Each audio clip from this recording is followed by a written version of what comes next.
Bien, bonsoir à toutes et à tous. Nous allons commencer notre séance de conseil de quartier. Je rappelle que la séance est filmée, enregistrée, vidéo, et elle sera en ligne sur le site de la mairie dans les 24-48 heures. Avant de passer au déroulé de notre conseil de quartier, je souhaite, au nom de tous les autres conseillers de quartier, rendre hommage à monsieur Daniel Marocco. Nous avons appris début août le décès brutal de Daniel Marocco, conseiller de quartier depuis 2020. Daniel avait intégré le Collège des habitants en 2020 et avait été à nouveau tiré au sort lors de ce renouvellement en 2023. Il habitait le secteur du métro Pasteur. Il y avait également ses bureaux, rue de Vaugirard, où il exerçait en qualité de conseil en architecture et d'ingénierie, avec des activités de contrôle et d'analyse technique. Daniel était très investi.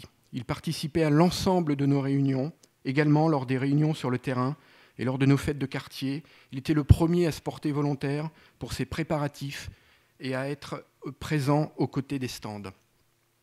Fidèle à ses convictions, il était toujours présent lors des cérémonies des commémorations du souvenir sur le parvis de la mairie du 15e ou devant l'Arc de Triomphe, où je le retrouvais moi-même lorsque j'étais élu lors de la précédente mandature devant la tombe du soldat inconnu.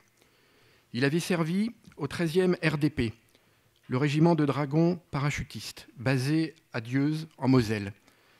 Régiment qui actuellement fait partie des forces spéciales de l'armée de terre. C'est pour vous dire que ce n'était pas rien. Il était présent le 6 juin dernier sur le pont de Grenelle, cadet de Saumur, lors des cérémonies du 4e anniversaire du débarquement. Daniel se plaisait à nous partager ses photos prises lors d'événements culturels et artistiques de l'arrondissement, comme lors des manifestations. Je me souviens encore de l'avoir croisé joyeux le 15 juillet au métro Pasteur, lors du passage de la flamme olympique.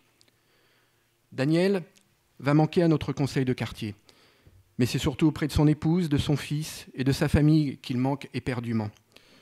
Je vous remercie, monsieur le maire, où nous avions échangé ensemble par téléphone début août, d'avoir fait porter des fleurs au cimetière de Grollet, dans le Val d'Oise, où Daniel repose désormais.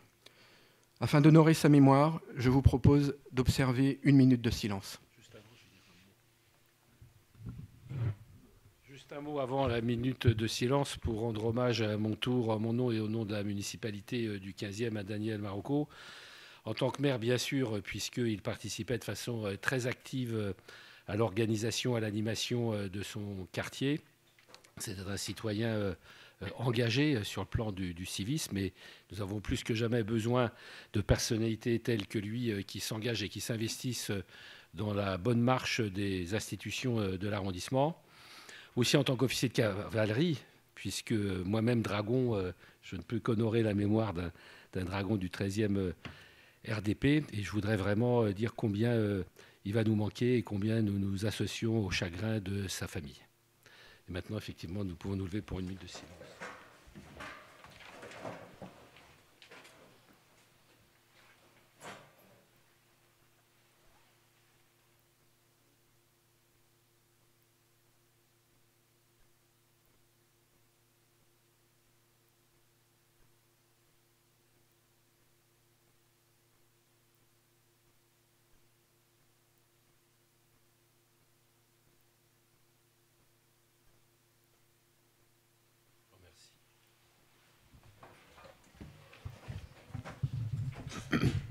Merci.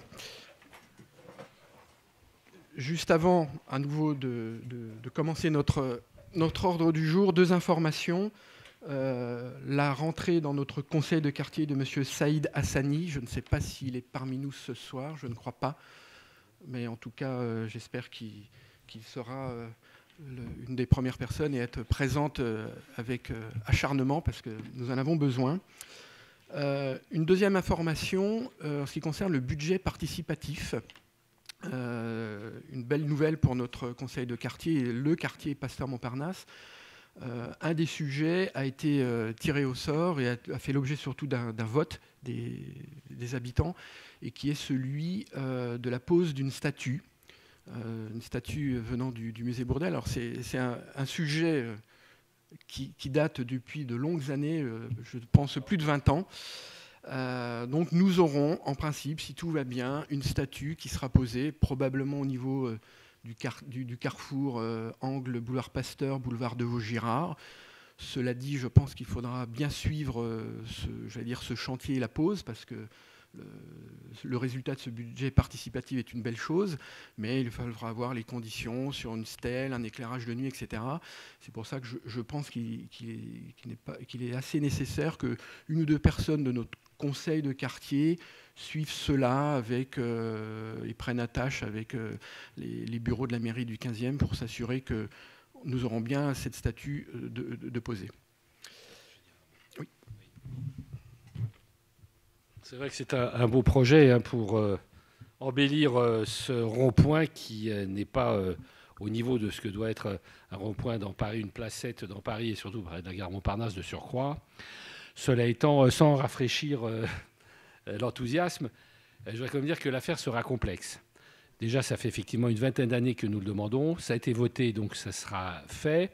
Mais nous ne savons pas encore comment, parce que l'œuvre Le Centaure couché de Bourdelle, qui est au musée Bourdelle, ne pourra pas être mis sur cet emplacement.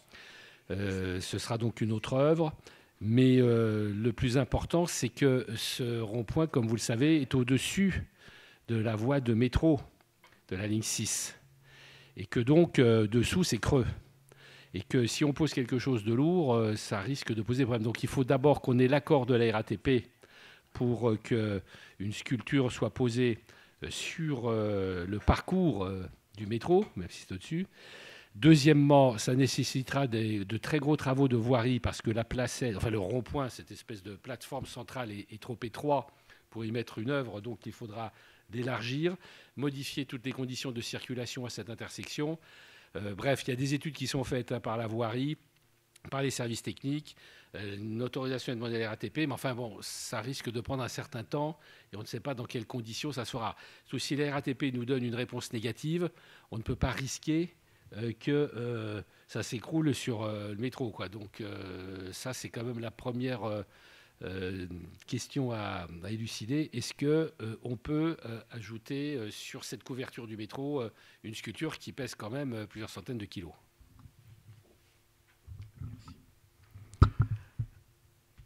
Une question? Oui, une question annexe. Est-ce qu'il est prévu de donner un nom à ce carrefour? Parce qu'on appelle toujours la place sans nom. C'est un éternel sujet, effectivement, puisqu'on en parle, comme vous faisiez partie du conseil de quartier, on en parlait sans cesse, de notre fameuse place sans nom. Je sais que la ville de Paris propose souvent des noms, même sur des places qui ne sont même pas des places. Là, au moins, on sait que c'est un carrefour. Je pense qu'il ne faudrait pas lâcher l'affaire et faire proposer effectivement un nom de cette fameuse place sans nom, de ce carrefour sans nom, qui est souvent plus recherché par les personnes qui cherchent la gare et qui on leur dit vous montez le boulevard Pasteur jusqu'au carrefour et puis sur le GPS il n'y a pas de nom de carrefour. Enfin, je pense que pour plein de raisons c'est vraiment une idée toujours à continuer de creuser. Je vais venir donc à l'ordre du jour de notre conseil de quartier. On s'était réunis en préambule il y a quelques semaines, les membres du conseil de quartier. On avait retenu trois sujets. Il y en avait un qui était autour de la tour Montparnasse, sujet que l'on va décaler à une autre date et probablement un prochain conseil de quartier qui sera consacré, je pense, intégralement sur ce sujet, parce que nous avions juste, entre nous, évoqué le sujet de travaux de rénovation de la tour Montparnasse, mais c'est bien plus que cela, puisque vu l'importance du sujet et tout ce qui va se passer autour de la tour, c'est-à-dire en allant de l'entrée de la gare jusqu'au début de la place du 18 juin et sur les rues annexes, la rue du départ et rue de l'arrivée, pour nous, il a été impossible de constituer une réunion vraiment entière et globale. Donc on fera, je pense, et même c'est même certain, au prochain conseil de quartier, mois de mars, je crois, un sujet intégralement dessus. Donc il nous reste néanmoins deux autres sujets que nous allons traiter ce soir. Il y a le sujet des travaux de l'Institut Pasteur, ainsi que les travaux sur l'hôpital Necker avec le centre de soins ce qu'on appelle non programmé. Il y avait aussi un autre sujet sur le bâtiment Blumenthal et son devenir. Alors je ne sais pas dans quel ordre les intervenants sont présents, si on commence en un par Par Necker d'abord ? Eh bien, vous avez demandé, donc vous avez gagné. Si on ne demande pas, on n'a pas. Donc je vais vous donner la parole pour une présentation. Présentez-vous pour l'ensemble. Ensuite, il y aura un jeu de questions-réponses parmi les membres du conseil de quartier. Et ensuite, un micro-baladeur pour les questions du public. Merci, vous m'entendez bien ? Voilà, bienvenue, je suis Benjamin Lemoine, je suis directeur des opérations de l'hôpital Necker Enfants Malades, hôpital juste voisin. Directeur des opérations, ça veut dire que je m'occupe de l'organisation, améliorer l'organisation de l'hôpital, en particulier en mettant en place un centre de soins non programmé. Qui est un projet qui date déjà d'il y a 1 an et demi, mais qui aujourd'hui fonctionne suffisamment bien pour que je puisse vous en présenter le fonctionnement et l'intérêt qu'il peut présenter pour les habitants du quartier. Avant de venir sur la genèse de ce projet, un centre de soins non programmé pour voilà, les personnes qui ne savent pas nécessairement, c'est un lieu de consultation où sont présents des médecins généralistes qui consultent sans rendez-vous. Voilà, c'est la particularité du non programmé. Donc, ce ne sont pas des médecins généralistes qui ont vocation à devenir médecins traitants et suivre une patientèle au long terme. Ce sont des médecins généralistes qui répondent à une demande urgente quand votre médecin traitant ne peut pas vous proposer un rendez-vous dans les 24-48 heures alors que vous en avez besoin. Et plutôt que de se rendre dans un service d'urgence, eh bien, on met en place des centres de soins non programmés qui permettent d'avoir une consultation dans la journée, dans la demi-journée, même la plupart du temps. Donc d'aujourd'hui à demain matin, si vous en avez besoin, voilà, pour dépanner. Je vais vous expliquer pourquoi l'hôpital Necker Enfants Malades a mis ça en place en lien avec la mairie du 15e et puis surtout qu'est-ce que ça peut présenter comme avantage pour vous. Du coup, je vais commencer par parler un petit peu de nous, de l'hôpital Necker, puisque c'est de là qu'est parti ce projet. Vous connaissez sans doute le contexte du recours aux services d'urgence qui est de plus en plus intensif dans tous les services d'urgence en France. À l'hôpital Necker Enfants Malades, c'est un service d'urgence pédiatrique qui est d'une taille très impressionnante. On a plus de 70 000 passages par an. Ça fait à peu près 200 patients par jour qui se présentent à notre service d'urgence. Et on peut dire sur les 15-20 dernières années, ça ne fait qu'augmenter chaque année, ce qui pose un problème de capacité de l'hôpital à répondre à cette demande. Ce qu'on voit, c'est que cette progression, elle est liée en partie au fait qu'il est de plus en plus difficile de trouver des rendez-vous à court terme avec son médecin généraliste en ville, en particulier le soir et le week-end. Et donc, le service d'urgence de l'hôpital Necker, comme dans tous les hôpitaux de la région parisienne, se retrouve à voir arriver des patients qui viennent à défaut d'avoir trouvé une solution une consultation urgente en ville. Ce qu'on a constaté également, c'est qu'une fois que, donc là je vais parler de la pédiatrie, une fois que les parents sont venus avec leur enfant à l'hôpital Necker aux urgences et qu'on se rend compte qu'en fait, une simple consultation d'un médecin généraliste pourrait suffire et il n'y avait pas besoin du plateau technique de l'hôpital. Il est difficile de les renvoyer vers l'extérieur en leur disant il existe déjà un centre de soins non programmé dans le 15e arrondissement, puisqu'il en existe plusieurs. Donc on a essayé au départ de les réorienter en leur disant mais vous n'avez pas besoin de l'hôpital Necker, vous pouvez retourner dans votre quartier et chercher un centre de soins non programmé. Vous avez un rendez-vous dans 2 heures, dans 4 heures, à côté de chez vous. Mais en fait, les parents, pour eux, c'est extrêmement difficile d'imaginer ressortir de l'hôpital sans avoir vu un médecin, sans avoir été pris en charge. D'où l'idée de se dire, il existe des centres de soins non programmés dans Paris et dans le 15e, mais nous avons besoin, nous, d'en avoir un à l'intérieur de l'hôpital, pour répondre à ce besoin des parents et pouvoir réorienter les parents, non pas vers l'extérieur, mais vers le bâtiment d'à côté où l'attendent des médecins généralistes. Cependant, vous allez voir que ce centre de soins non programmé, on ne l'a pas réservé à l'hôpital, mais il est ouvert à tous les habitants. Alors pour savoir comment on oriente, il est important de comprendre comment fonctionnent les urgences, puisque tout le monde ne sait pas nécessairement comment fonctionnent les urgences. À l'arrivée aux urgences, il y a une infirmière qui, normalement dans le quart d'heure qui suit l'arrivée, évalue la situation du patient qui se présente. Ça peut être chez nous de l'enfant en pédiatrie, mais dans tout service d'urgence pour des adultes de la même façon. Chez nous, c'est un tri par couleur qui s'opère.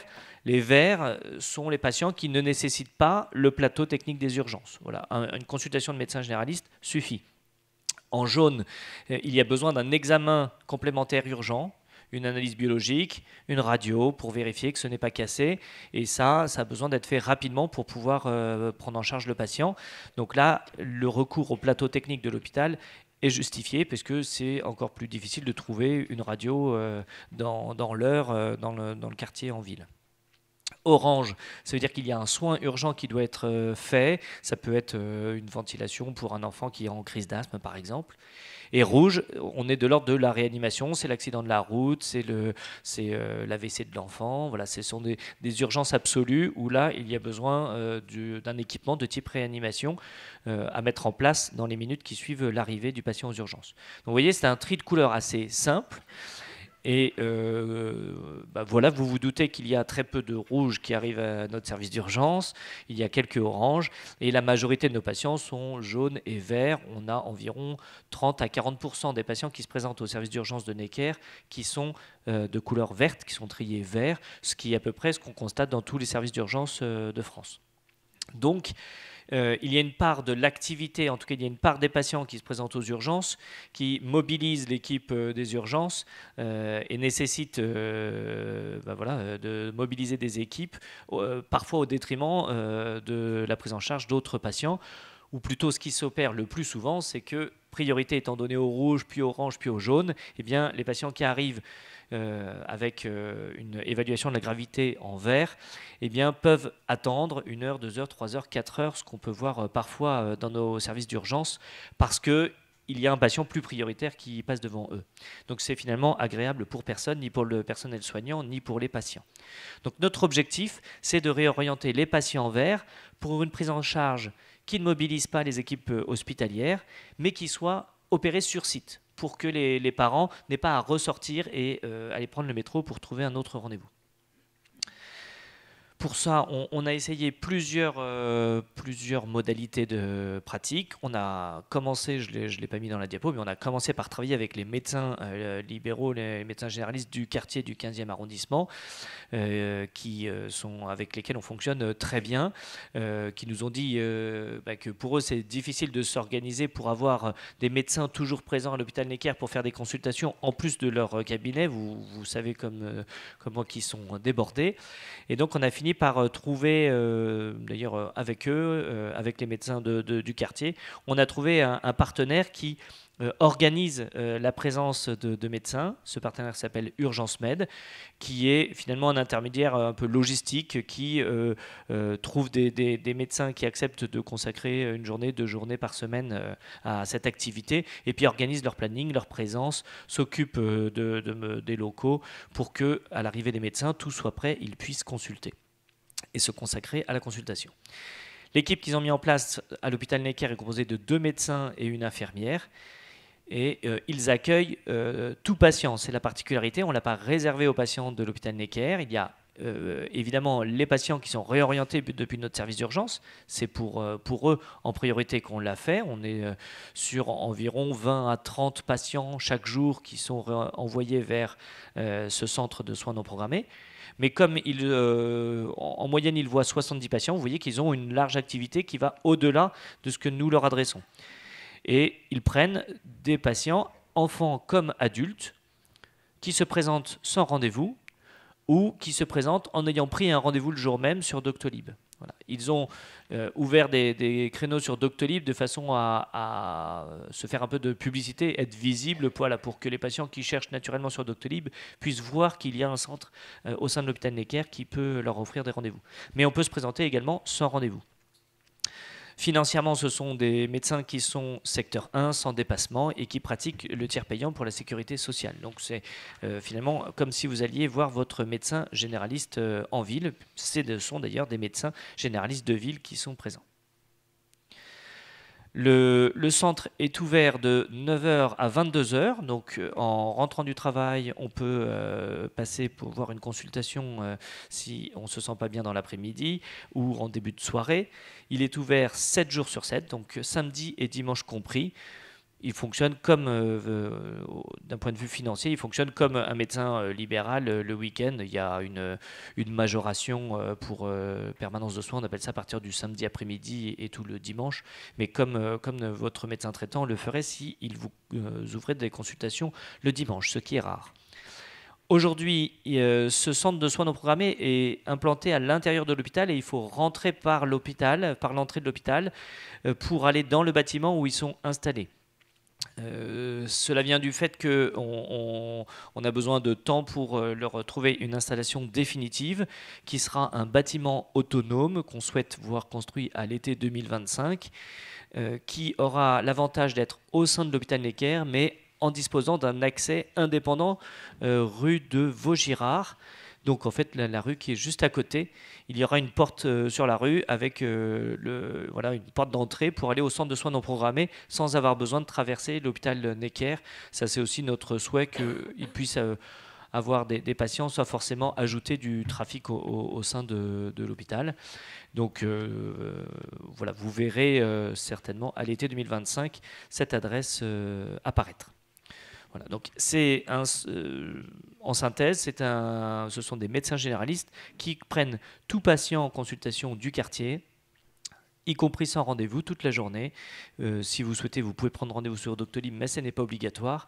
Et vous pouvez regarder sur Doctolib, ils ont des rendez-vous pour demain matin, pour demain après-midi. Donc, il y a leur principe est d'ouvrir, de prendre les patients au fur et à mesure. Ils ne prennent pas de rendez-vous à une semaine à l'avance, puisqu'ils répondent à un besoin de rendez-vous en urgence. Voilà. Je suis prêt à répondre à toutes vos questions sur ce centre. Oui, alors si vous distribuez le support, le logo Doctolib met le lien vers leur page directement, donc vous pourrez cliquer dessus. Mais sinon, sur le site Doctolib, vous cherchez centre de soins non programmés Necker ou Urgence Med Necker et vous avez leur page pour réserver les créneaux. Voilà. Même si dans Doctolib il n'y a pas de créneau disponible, vous pouvez vous présenter au centre.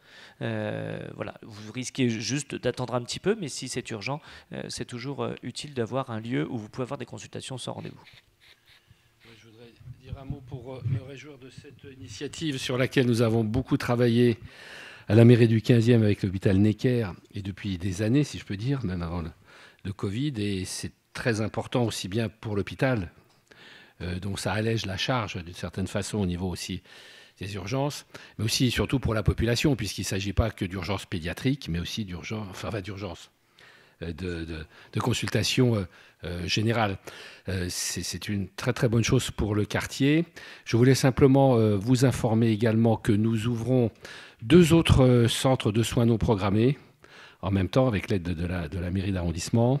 L'un, et de la ville aussi, l'un rue Tiphaine, dans le quartier Commerce. C'est ouvert depuis 1 an. C'est un centre de soins non programmés qui est installé dans les locaux du dispensaire de la ville de Paris, qui fonctionne dans la journée comme dispensaire, mais qui, le soir, de 20h à minuit, ça c'est intéressant à savoir parce que déjà c'est difficile de trouver des médecins dans la journée, alors de 20h à minuit c'est encore plus compliqué. Ça fonctionne sans rendez-vous, exactement sur le même principe qui vient de vous être indiqué, de 20h à minuit tous les soirs et tous les samedis, dimanches et jours fériés. Donc samedi, dimanche et jours fériés, toute la journée. Il y a 2 cabinets médicaux. Il y a eu un appel à projet que nous avons lancé il y a un certain temps.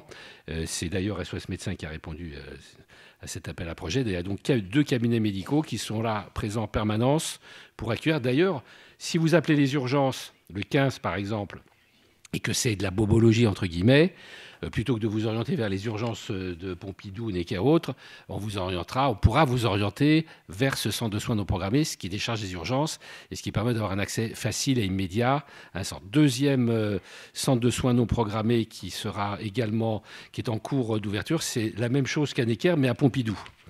à l'hôpital européen Georges Pompidou aussi, où beaucoup de gens se présentent aux urgences alors qu'ils n'ont pas besoin d'être hospitalisés dans les urgences, et que donc, ça permet un certain tri pour des personnes qui peuvent être soignées autrement qu'aux urgences. Voilà, donc je n'évoque pas tout ce qu'on fait en matière de santé, ce n'est pas le sujet aujourd'hui, et notamment la demi-douzaine de maisons de santé que nous avons financées ou cofinancées dans l'arrondissement. Mais il y a beaucoup de choses qui se font. Ce sera peut-être l'objet d'une, si ça vous intéresse, la politique de santé dans l'arrondissement, d'un conseil de quartier particulier, parce qu'il y a beaucoup de choses à dire, surtout depuis la Covid. C'est à partir de la Covid qu'on s'est aperçu que les mairies, les collectivités territoriales pouvaient jouer un rôle imminent. Je vous rappelle qu'on a vacciné plus de 200 000 personnes à la mairie du 15e, qui s'est transformée en centre anti-Covid pendant toute la période, qu'on a distribué 300 ou 400 000 masques. Enfin, etc., etc. Bref, donc à partir de là, une réflexion a été engagée. Il y a maintenant une direction générale de la santé à la mairie de Paris. Et nous avons dans chaque arrondissement une cellule santé également qui travaille sur l'amélioration des soins, puisqu'on a malheureusement, et c'est ça le sujet principal, une perte de généralistes. La moitié des généralistes, des médecins généralistes, ont 60 ans déjà. Donc, comment se fera le renouvellement, c'est un sujet. Et puis, il y a de nouvelles méthodes de travail, de nouvelles habitudes. Enfin bref, nous développons des maisons de santé et d'autres dispositifs également. Merci pour votre présentation. J'ai juste une question. Dans ce centre de soins, il y a uniquement des médecins généralistes ou il y a aussi des spécialistes ? Il n'y a que des généralistes. Voilà. On a le souhait d'y développer également une présence de pédiatres parce que nous en avons besoin. Donc ils y travaillent pour qu'un des deux médecins soit un pédiatre. Mais voilà, c'est que de la consultation de médecine générale. Très bien, merci. Et effectivement, ce qui est important, c'est de vous faire savoir que ce type de centre existe, parce que même au sein de notre quartier, je pense que peu de personnes le savent. Il y aura peut-être des visuels un peu plus importants avec l'accès sur la rue de Vaugirard. Après, il faut voir aussi comment on pourra y aller autrement que juste à pied, parce qu'on peut imaginer des personnes voulant accompagner quelqu'un en véhicule, et c'est des choses aussi à prévoir. Y a-t-il des questions parmi, déjà dans un premier temps, les membres du conseil du quartier, et ensuite le micro au niveau du public. Juste un mot pour vous remercier de votre présentation et vous remercier, comme l'a dit Philippe Goujon tout à l'heure, sur l'action que vous conduisez. D'autant que je viens de vérifier sur Doctolib, et effectivement, demain matin, demain toute la journée... Demain matin, toute la journée, il y a des... Je sais pas, donc je vais prendre tous les rendez-vous de la matinée. Non, mais c'est en tous les cas bravo, parce que c'est pas que je voulais vérifier, c'est que je voulais voir comment ça fonctionnait. Donc en tous les cas, bravo, chapeau, c'est quand même, il y a plein de créneaux demain matin disponibles et demain après-midi aussi. Pas de questions au niveau des conseillers de quartier, si? Une question? Bonjour. Du coup, l'accès rue de Vaugirard, ce sera dans le bâtiment Blumenthal, si j'ai bien compris. Ce n'était pas forcément détaillé au début. Alors, pas exactement. Le bâtiment Blumenthal n'appartient plus à l'hôpital Necker. Donc, on les installe pas. Donc c'est pour ça Voilà, on ne les installe pas à l'intérieur de ce bâtiment. On aurait bien aimé aussi, mais voilà. Oui, puisqu'il y a une question sur Blumenthal. Oui, c'était pour ça. C'est facile de répondre à moi qu'à vous, peut-être. Voilà, exactement. Non, je veux dire, je pense que la ville de Paris a commis une énorme erreur pour le quartier, parce que la ville de Paris a récupéré ce bâtiment qui avait vraiment une vocation hospitalière. On est dans l'hôpital Necker. Nous proposions, soit un hôtel pour parents d'enfants malades, ce qui aurait été, je pense, l'idée intelligente. D'ailleurs, c'est ce que voulait la PHP aussi, pour les parents qui viennent accompagner leurs enfants et qui peuvent rester un certain temps dans un hôtel médical, vous voyez ce que je veux dire. Et c'était vraiment l'idéal. Ou pour une résidence pour infirmières. Moi, je suis saisi de dizaines de demandes, et vous le savez, d'ailleurs, le DRH était venu me voir, de Necker, pour me dire il y a des dizaines, moi j'ai des demandes de dizaines d'infirmières de Necker, et on me dit si vous ne les logez pas, elles vont partir et on sera en déficit d'infirmières. Il y a d'énormes efforts qui ont été faits pour stabiliser les infirmières à Necker, à la politique sociale très importante qui a été mis en place par la PHP et l'hôpital. Mais si on avait eu des logements sur place, c'était vraiment indispensable. Bon, la ville de Paris en a décidé autrement, contre mon avis d'ailleurs, je dois le dire. Hein, on est parfois d'accord, parfois pas d'accord, pour en faire d'abord un centre d'accueil pour mineurs en situation, mineurs isolés, les mineurs non accompagnés. Pendant moins 2 ans ou 3 ans. Maintenant, ils sont partis. Heureusement, parce qu'ils ont dévasté le 15e, je le dis quand même comme je le pense. Ils nous ont cassé les commerces, ils ont cambriolé partout. Ils ont mis cette partie du 15e à feu et à sang pendant 2 ans. Donc, on a réussi à les faire partir quand même. Et maintenant, c'est une opération de logement social qui va être mise. Moi, je dis des logements sociaux. Certes, il en faut, encore qu'on est passé quand même, en 20 ans, dans le 15e, de 13 000 à 28 000 logements sociaux. Ce qui fait qu'on en a plus que le 18e arrondissement. On peut en faire ailleurs. Là, franchement, dans un hôpital, faire des logements sociaux de base, comme on peut en faire partout ailleurs, et comme on en fait partout ailleurs, c'est vraiment une erreur tragique. Absolument, monsieur le maire. En plus, il faut rappeler, j'allais dire, l'origine du bâtiment Blumenthal, qui était quand même un don d'une famille qui porte son nom, en remerciement à l'hôpital Necker d'avoir sauvé de la vie leur enfant. Et il y avait cette vocation à vouloir, comme vous le rappelez, peut-être mettre des infirmières autres, mais pas autre chose. Donc c'est vraiment regrettable. Est-ce qu'il y a des questions ? Du coup, je n'ai pas répondu à la question précisément. L'entrée rue de Vaugirard sera au niveau du portail qui est juste après Blumenthal. Il y a un portail métallique, pas très joli d'ailleurs, qui va être refait et dans lequel on ouvrira une entrée piétonne pour l'accès au centre de soins non programmés. Merci.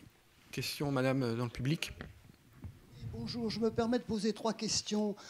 Pour les personnes qui n'ont pas de carte vitale, comment ça se passe ? Pour les personnes sans carte vitale, oui, il y en a... Je ne sais pas, oui, parce qu'il faut quand même présenter une identité. En fait, les personnes sans couverture sociale doivent faire l'avance de frais de la part de l'assurance maladie.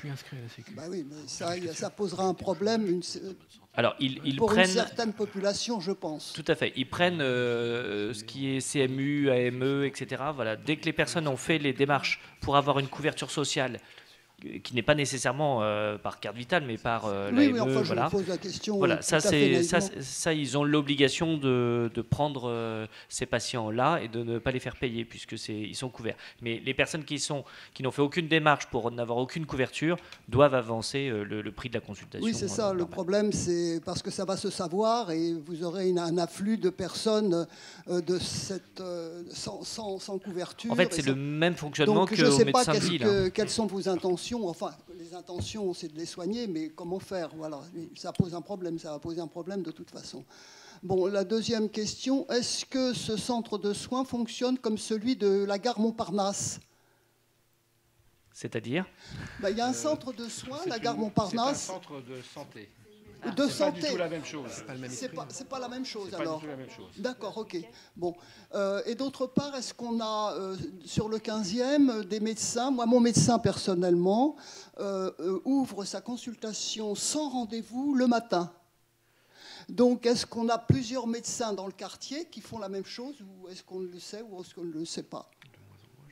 Moi, mon médecin, j'y vais sans problème, sans rendez-vous. C'est une bonne question. Effectivement, c'est quelque chose qu'on trouve essentiellement en province où il n'y a pas de rendez-vous. Il fonctionne comme ça. Maintenant, avec Doctolib, il faut prendre rendez-vous. Mais je trouve que c'est bien de pouvoir aller chez son médecin. Parce que mon médecin fonctionne comme ça. Donc, je trouve que c'est formidable. Et si on pouvait développer, justement, puisqu'il y a beaucoup de problèmes quand même pour recevoir des personnes en situation difficile. Si on pouvait avoir des médecins qui ouvrent une consultation, peut-être pas tous les jours, mais enfin moi mon médecin c'est tous les jours, hein, tous les matins. Donc voilà, je le signale. Voilà, merci.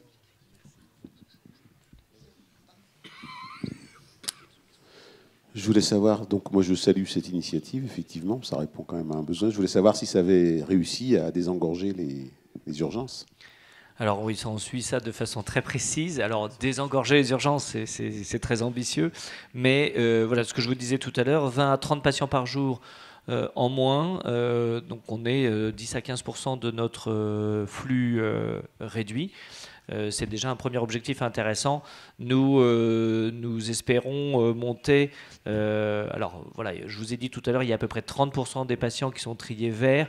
Tous ne seront pas réorientés puisqu'il y a des tas de situations dans lesquelles on va préférer garder la famille. Aujourd'hui, on est 10 à 15% des passages qui sont envoyés. On pourrait monter demain à 20, peut-être 25%. Donc voilà, ça va se développer encore un peu. Et ce qu'on voit, c'est que c'est très dépendant de la saisonnalité de notre côté. Donc là, on entre cette semaine, on entre en phase épidémique pour la bronchiolite.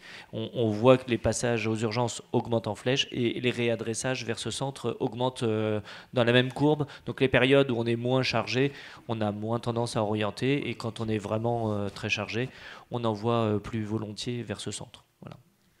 En tout cas, à nouveau, merci pour cette initiative. Une question, y a-t-il une relation possible avec le centre MGEN qui est rue de Vaugirard? Je pense que c'est un centre de santé également. Non, ça n'a pas de relation. Il y a deux concepts très différents que je vois qu'on mélange un peu, mais c'est vraiment un peu compliqué. Il y a les centres de soins non programmés. Donc 3 dans le 15e, Necker, Pompidou et rue de Tiphaine. Là, il s'agit de permettre de décharger les urgences dans les hôpitaux, principalement, et donc de pouvoir aller consulter à n'importe quel moment, notamment à des moments, alors pour Tiphaine, où on ne peut pas contacter de médecin, ou très difficilement, et pour Pompidou et Necker, pour soigner la bobologie, entre guillemets. Ça, c'est les centres de soins non programmés. Et on a les maisons de santé et les centres de santé, qui sont des structures que nous cofinançons aussi, mairie du 15e et parfois mairie de Paris, et qui sont des structures dans lesquelles travaillent des médecins, j'allais dire normaux, mais enfin, en général, c'est 2 généralistes et puis des spécialistes ou un kiné, une infirmière, une sage-femme, vous voyez, un rassemblement de praticiens médicaux qui s'associent avec le soutien financier de la mairie pour ouvrir un local et faire des consultations, j'allais dire normales, comme vous allez chez votre médecin. Parce qu'on essaye de pallier à la disparition de la médecine générale en ville. C'est ça la difficulté. Moi, quand j'ai été élu maire en 2008, vous voyez, ça remonte, j'ai aussitôt créé un comité médical, enfin bref, peu importe, un comité local de santé, voilà, comité local de la santé. Et à la première réunion que j'ai organisée, oui, c'était en 2008, 2010, je ne sais plus, avec l'ARS, l'Agence régionale de santé, est venu faire un diagnostic de la situation de la santé des praticiens dans le 15e. Et à cette époque-là, déjà, l'ARS me disait 3 quartiers sur 4 sont en désertification médicale dans le 15e. On n'est pas en Lozère, on est dans le 15e. Donc aussitôt, j'ai souhaité prendre un dispositif avec différentes structures, comme Zomed, la ville de Paris, les budgets participatifs, etc., et je ne sais quoi encore, pour cofinancer l'installation de maisons de santé et de centres de santé. Maison de santé, c'est ce que vous évoquez. Le centre de santé, c'est celui de Montparnasse. MGEN, c'est encore autre chose, mais c'est une sorte de centre de santé, effectivement. Je dois dire, malheureusement, que les 2 centres de santé en question sont appelés à fermer. Parce que le modèle économique des centres de santé n'est pas viable. Ils ont fonctionné pendant des années, mais ils sont en déficit parce que ce sont des consultations, j'allais dire, de secteur 1, c'est-à-dire basiques, alors qu'ils ont des frais, notamment de loyer et de personnel, etc., qui sont supérieurs à leurs recettes en secteur 1. Donc on a gros sujet. Aujourd'hui, ce qu'on essaie de faire, alors c'est de maintenir le plus longtemps possible ces structures, mais elles se désengagent et nous cherchons des solutions alternatives pour récupérer les médecins qui y sont et les mettre ailleurs dans d'autres structures que nous essayons de créer dans les 2 secteurs concernés. Voilà, donc vous voyez, c'est un combat permanent. La désertification médicale, ce n'est pas qu'un concept journalistique, c'est une réalité contre laquelle nous essayons de lutter pied à pied en créant des structures telles que celles de Necker, Pompidou, Tiphaine, mais aussi en essayant de trouver des solutions alternatives à ces... Autant les maisons de santé, c'est très différent et ça fonctionne. autant les centres de santé ne fonctionnent plus. Je l'ai dit d'ailleurs au Premier ministre. Vous vous souvenez qu'il est venu, sa première visite d'ailleurs de Premier ministre, c'était pour l'hôpital Necker, au SAMU. Donc j'en ai profité pour évoquer ce sujet. On a fait une réunion, une table ronde à l'époque avec les médecins, les professeurs de ça. Ce sujet qui est que les centres de santé qui sont très importants pour la population, à Montparnasse, ils sont une trentaine de praticiens avec des spécialités, avec des équipements ultramodernes, etc.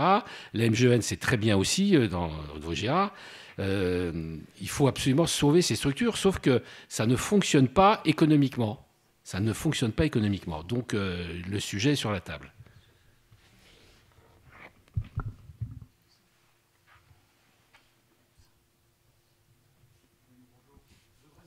Ce centre de santé va effectuer de la vidéoconsultation.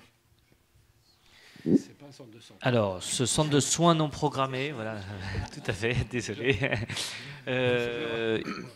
La question ne s'est pas posée. De proposer des téléconsultations, la question ne s'est pas posée, je leur poserai. Pourquoi pas, oui. Vous pensez que ça pourrait être répondre à un besoin? Oui, c'est une possibilité, oui. Monoprix, il y a une cabine. Peut satisfaire à ce genre de choses. Je leur poserai la question. Je pense que c'est techniquement pas impossible. À ce jour, ça n'a pas été mis en place. Voilà. Merci. Alors, juste une petite réponse là-dessus. J'ai étudié cette question aussi il y a quelques années quand ces cabines de téléconsultation ont été mises en place. Il faut bien dire une chose, que ce sont des opérateurs privés qui les mettent en place, c'est assez cher. Et il faut là aussi que le modèle économique fonctionne. Il y a 3-4 ans, quand ce système a été étudié pour être mis en place dans le 15e, d'ailleurs pas forcément dans des structures de soins, mais ailleurs, ça n'a pas été considéré comme suffisamment rentable pour fonctionner. Donc voilà, il faut peut-être réétudier les choses maintenant, mais à l'époque, en tout cas, on n'a pas pu le mettre en place sur le plan budgétaire. À y réfléchir rapidement, dans notre expérience à l'hôpital Necker, la téléconsultation est utilisée pour les patients connus à qui on évite de faire un déplacement à l'hôpital pour un suivi, par exemple. Là, je me demande si c'est tout à fait pertinent pour des patients qui, a priori, sont des patients non connus, puisque c'est du soin urgent, c'est ponctuel. Et après une consultation au centre de soins non programmés Urgence Med à Necker, on a vocation à retourner pour le suivi avec son médecin généraliste. Donc j'aurais cette nuance qu'une téléconsultation est plus favorisée auprès de patients connus, et donc peut-être moins adaptée à ce contexte. Merci monsieur pour toutes ces explications. Effectivement, on ne peut que se féliciter de la création de ce centre, effectivement, qui sera utile à tous. Quelques questions techniques. La première, il existe, je crois, dans le Necker déjà un centre de médecine de ce type-là. Alors, sera-t-il remplacé, agrandi? Est-ce que c'est le but ou transféré? Première question. Deuxième question, en ce qui concerne maintenant le bâtiment lui-même. Je ne sais pas si le permis de construire a déjà été obtenu. S'il n'est pas obtenu, quel type de construction sera implanté? Quel nombre de niveaux souhaiterez-vous donc créer? Et troisième question, en ce qui concerne l'accès rue de Vaugirard. Alors l'accès, évidemment, sera uniquement piétonnier, j'imagine. Car aujourd'hui, la question s'est posée d'ouvrir effectivement les deux portes métalliques que l'on aperçoit, mais on a pour l'instant différé cette ouverture dans la mesure où il y a des questions de sécurité qui s'imposent. Donc je pense que c'est un détail peut-être, mais ça nécessitera tout ça, évidemment, même si c'est piéton, un vigile en permanence. Alors, je vois que vous êtes bien informé. Alors, premier élément, le centre de soins non programmés que vous connaissez, c'est celui dont je parle. Il n'y en a qu'un, c'est bien lui. Il fonctionne il a ouvert il y a 1 an et demi. Voilà. Donc aujourd'hui, c'est avec le recul de cette activité que je peux vous présenter plus aisément son fonctionnement, mais il est déjà en fonction. C'est bien de lui dont on parle. En effet, aujourd'hui, il est installé dans nos propres locaux, dans des lieux, dans une zone qui sera en travaux en 2025, mais qui n'était pas affectée jusqu'à ces travaux. Donc on a pu les placer là pour démarrer plus rapidement leur activité, mais on a déposé un permis de construire pour installer un modulaire à côté justement d'ailleurs du bâtiment Blumenthal. Ce permis de construire est en cours d'instruction, donc voilà, je ne peux pas présager du résultat, mais on espère bien obtenir ce permis.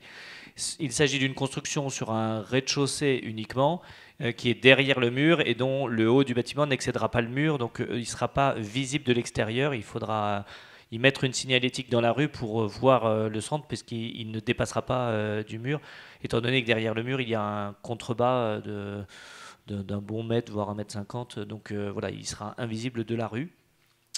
Et votre dernière question, alors l'accès. Pour l'accès, en effet, on va ouvrir, on a souhaité qu'il y ait un accès autonome et qui ne nécessite pas la présence d'un vigile en continu, donc qui ne crée pas un risque d'intrusion. Notamment, on est à proximité du SAMU de Paris, vous savez, c'est le bâtiment blanc à gauche de Blumenthal pour le coup, et donc c'est une zone particulièrement sensible. Et donc, il y aura dans ce portail une porte créée, et cette porte donnera accès à un espace totalement grillagé. Donc le modulaire où sera installé ce centre de soins non programmés sera totalement entouré d'un grillage qui rend impossible la pénétration dans l'hôpital Necker. Il y aura simplement une porte qui permettra l'accès dans l'autre sens, donc pour que les patients réorientés depuis les urgences puissent entrer dans ce centre de soins non programmés et ressortir côté rue après leur consultation. Donc ce sont des points qui ont été étudiés en effet pour ne pas ni créer un risque de sécurité, ni nécessiter mobiliser un agent de sécurité sur 7 jours sur 7, de 9h à 22h pour contrôler les passages. Bonsoir, une question, je profite de votre visite. Quand on franchit ce portail, il y avait autrefois un lapidaire, non? Il n'y avait pas toutes les pierres de l'hôtel particulier. Alors je voudrais savoir, qu'est-ce que vous allez en faire? Vous allez les évacuer? Vous allez les reconstruire? Quel est le projet? Alors, ces pierres en question Merci. ont été déplacées. Il s'agit des pierres de l'ancien portail de l'hôpital. Et l'hôpital, la PHP est engagée à remonter ce portail à un autre emplacement. Donc, ces pierres ne sont plus physiquement juste derrière, puisqu'aujourd'hui c'est un parking. Elles ont été mises à un autre emplacement. Et donc, elles ont vocation à être remontées en portail d'entrée. Voilà. Je ne sais plus si la localisation de ce portail est arrêtée, mais voilà, donc c'est entre guillemets indépendant. Ouais.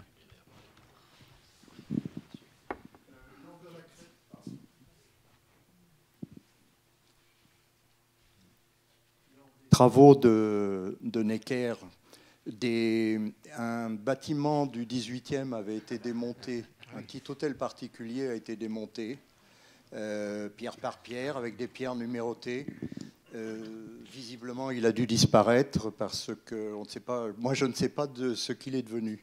Est-ce que vous avez des explications? Là, je manque d'ancienneté pour pouvoir vous en parler. Je ne suis que depuis 3 ans. J'ai entendu parler de cet hôtel. Je sais que l'engagement de la PHP concerne le porche d'entrée de l'hôpital.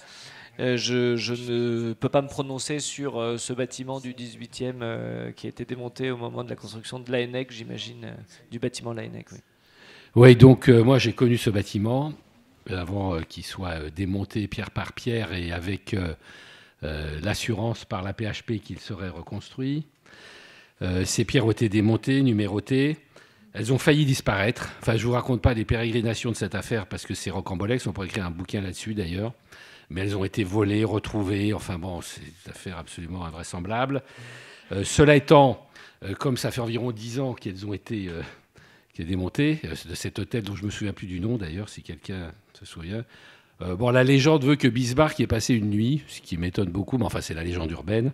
C'est pour ça que voilà, c'est un souvenir historique de cette affaire en 1871. Mais en tout cas, la mairie de Paris de l'époque, l'adjoint au maire qui était chargé de la santé, a suggéré, je peux le comprendre, hein, que cet hôtel dont il avait été dit qu'il serait remonté ne le soit pas, parce que c'était un coût exorbitant pour la PHP. Et quand on vous dit l'alternative, c'est où on remonte cet hôtel, où on fait un équipement supplémentaire important pour les patients de Necker et pour les enfants, c'est toujours un choix, un dilemme. Hein, c'est un dilemme. En tout cas, il a été donc acté par l'ensemble des partenaires, c'est-à-dire, je veux bien dire, mairie de Paris, APHP et mairie du 15e, que le bâtiment ne serait pas reconstruit. Parce que d'abord, les pierres se sont abîmées. Il y a de la végétation qui a poussé, il y a des bris de pierre. Elles ont été remises en désordre. Enfin, ce serait trop compliqué. On ne pourrait pas les remonter de toute façon avec les pierres de l'époque telles qu'elles ont été démontées, quoi. Donc voilà. Et le coût aurait été trop élevé. Donc, et en plus, ça n'aurait pas été le même bâtiment de toute façon. Donc malheureusement, ce bâtiment ne sera pas remonté. En revanche, on souhaite toujours que le porche, ça c'est l'engagement, vous a été rappelé par la PHP, soit remonté au Vaugirard. Merci Monsieur le maire. Pendant que vous parliez, j'ai retrouvé le nom de l'hôtel. Hôtel Texier. Oui, l'hôtel Texier. Y a-t-il d'autres questions dans le public? N'hésitez pas, n'ayez pas peur. Oui, à nouveau. Une autre petite question. Après 1 an et demi d'usage de ce centre, est-ce que vous avez le ratio d'utilisation entre les patients que vous redirigez depuis les urgences et ceux qui accèdent directement via Doctolib? Oui, tout à fait. La moyenne que je vous affiche, c'est sur les 18 mois précédents. Non, c'est pas sur les 18 mois, c'est sur les 12 derniers mois qui sont plus représentatifs d'une activité normale. 70 consultations par jour, dont 20 à 30 selon les périodes, orientées depuis les urgences. Donc on est sur un quart, un tiers de leur activité qui est pour l'hôpital et 2 tiers de leur activité qui est pour la population du quartier. L'objectif, c'est du coup d'essayer d'augmenter un peu ce ratio, ou parce que finalement ça désengorge les urgences, c'est peu. Alors, nous, notre objectif du point de vue de l'hôpital Necker est de désengorger un maximum nos urgences tant que c'est pertinent selon les familles. Donc, on n'a pas un objectif chiffré, mais tout à l'heure, je disais qu'on est susceptible d'augmenter un petit peu le recours. Notre objectif aussi, c'est que ce centre de soins non programmés soit pérenne et donc rentable, etc. Et donc, la raison de ma présence ce soir, c'est aussi le fait qu'il y ait des consultations de patients du quartier fait que ce centre fonctionnera bien. Aujourd'hui, il y a 2 médecins. Ils disent que voilà, dans des perspectives de développement, ils pourraient mettre un 3e médecin si la demande est forte dans le quartier. Et pour nous, ce serait gage de pérennité de leur présence dans nos locaux, parce que ça reste pour nous un service qui devient assez important. Okay. Et du coup, en termes de taux de remplissage moyen sur le... Enfin, vous avez, je sais pas, le centre, il est utilisé... Enfin, les médecins, ils sont en consultation toute la journée du matin au soir ou... Ce que me dit... c'est sans rendez-vous. Hein. Donc, on va trouver des jours où il y a 1 heure d'attente. Ce qu'ils me disent, c'est qu'ils ont pour 2 médecins, ils ont des centres où ils arrivent à monter plutôt 90, 100, 110 consultations par jour. Donc, pour eux, il y a un petit peu de marge, mais c'est minoré par le fait qu'on leur envoie beaucoup d'enfants et que les enfants prennent plus de temps en consultation.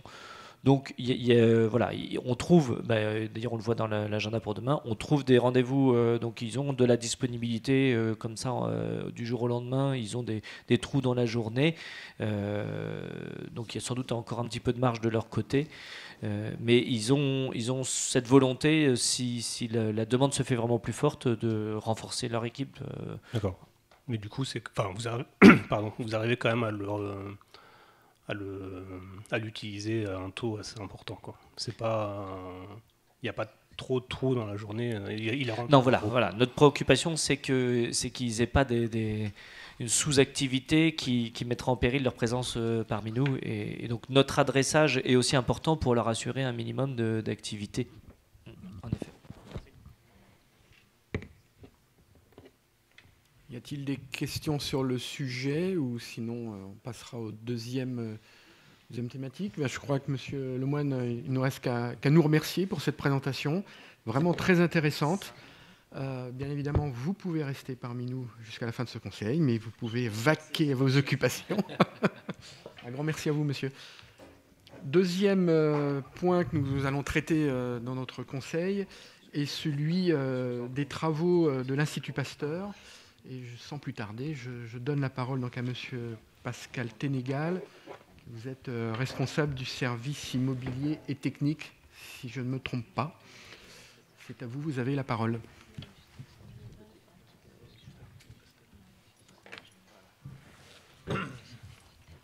Bonsoir, je me présente. Donc, je suis le responsable du service immobilier de l'Institut Pasteur et je vais vous parler donc du schéma directeur immobilier et puis de quelques projets qui sont en cours. Alors, en préambule, pourquoi un schéma directeur immobilier sur l'Institut Pasteur ? On serait en droit de se poser la question. En fait, c'est pour moderniser nos installations. Vous n'êtes pas sans savoir que l'Institut Pasteur est dans une course permanente et une compétition permanente sur les sujets de la biologie, une compétition internationale qui nécessite de moderniser nos installations pour pouvoir faire de la recherche, qui nécessite beaucoup plus de plateformes technologiques.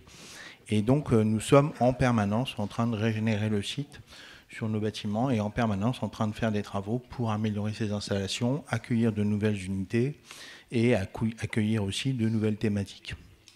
Donc, le site de l'Institut Pasteur, c'est 5 hectares avec deux moitiés de campus, on verra les plans.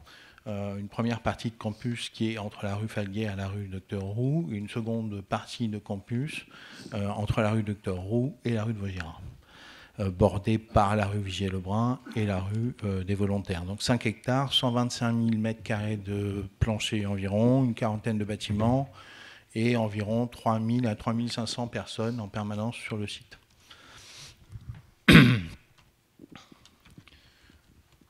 Donc, au sommaire, je vais vous parler du schéma directeur immobilier et ensuite on passera en revue de manière très synthétique les projets qui sont en cours et à venir. Donc, le schéma directeur immobilier, l'objectif premier, c'est la rénovation de nos bâtiments, de notre patrimoine bâti et son amélioration. Mais pour réaliser cet objectif, on s'est doté d'ambitions. Ces ambitions, il y en a 4 principales. La première ambition, c'est d'ouvrir l'Institut Pasteur sur la Cité et sur le 15e. Alors évidemment, vous imaginez bien qu'on ne va pas pouvoir accueillir du public dans tous les laboratoires. Mais l'idée, c'est vraiment de décloisonner, et on verra qu'il y a un projet phare, le musée, qui va nous permettre de rendre une partie de notre surface et du parvis accessible au public. Dans cette ambition aussi, l'ambition de coller aux objectifs de développement durable, on a adhéré à la Charte de l'Arbre, on a adhéré au pacte de l'action climat Paris. Donc pour nous, c'est très important, c'est des enjeux majeurs dans le cadre de nos réhabilitations et de nos rénovations et dans le cadre du réaménagement du site. Donner accès à l'histoire parce que, évidemment, ce campus s'est construit depuis 1890 sur des bâtiments qui sont restés des bâtiments historiques, dont certains sont classés, avec des obligations de conservation.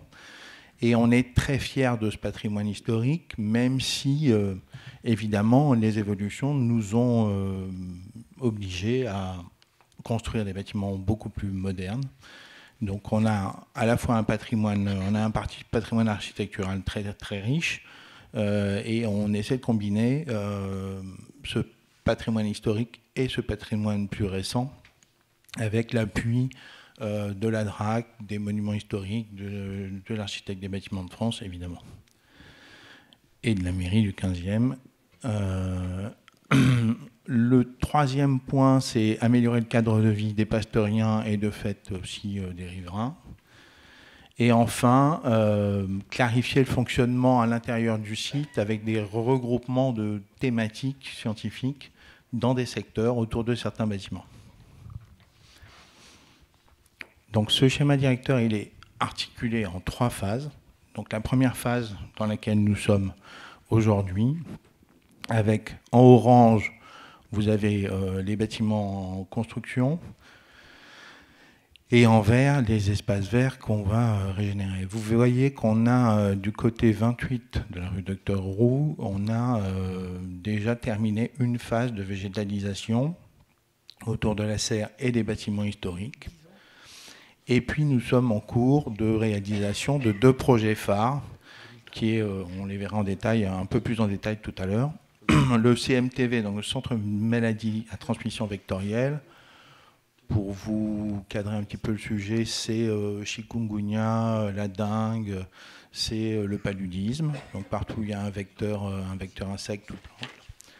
Et puis, deuxième sujet très important qui est en cours, c'est le musée, avec l'ambition d'avoir à la fois une partie collection. Vous savez peut-être qu'il y a des appartements de pasteurs qui sont hébergés dans un des bâtiments là, du musée. Et évidemment, les dépouilles de Louis Pasteur sont dans la crypte. Donc cette ambition, c'est à la fois de conserver ce patrimoine, de le rendre accessible au public, mais aussi de faire un musée moderne et vivant, ouvert sur la science du futur et la science du présent, avec beaucoup plus de visites et vraiment une ouverture vers l'extérieur. La deuxième phase du schéma directeur immobilier, c'est à la fin donc, de ces 2 projets majeurs, ce sera de s'intéresser à des bâtiments qu'on va reprogrammer, les bâtiments orange. Il y a un groupe de bâtiments historiques qui sont assez remarquables d'un point de vue architectural, puisque c'est des bâtiments de 1930 qui sont très marqués art déco. Donc on va voir, on n'a pas encore de programme sur ces bâtiments, mais il y a vraiment des enjeux architecturaux assez forts. Vous avez côté 28, alors peut-être que je vais pouvoir vous montrer avec la flèche, voilà. C'est l'ancien hôpital qui hébergeait, alors c'est une partie de l'ancien hôpital qui hébergeait les médecins et des infirmières. Ce bâtiment en briques est aussi assez remarquable, on aimerait pouvoir densifier pour faire de la recherche fondamentale, en sachant qu'on n'aura pas de démolition, on n'aura plus de démolition sur l'Institut. On n'aura que des reconstructions et réaménagements et revalorisation de bâtiments. Et puis vous avez un autre bâtiment auquel on va s'intéresser sur cette phase-là.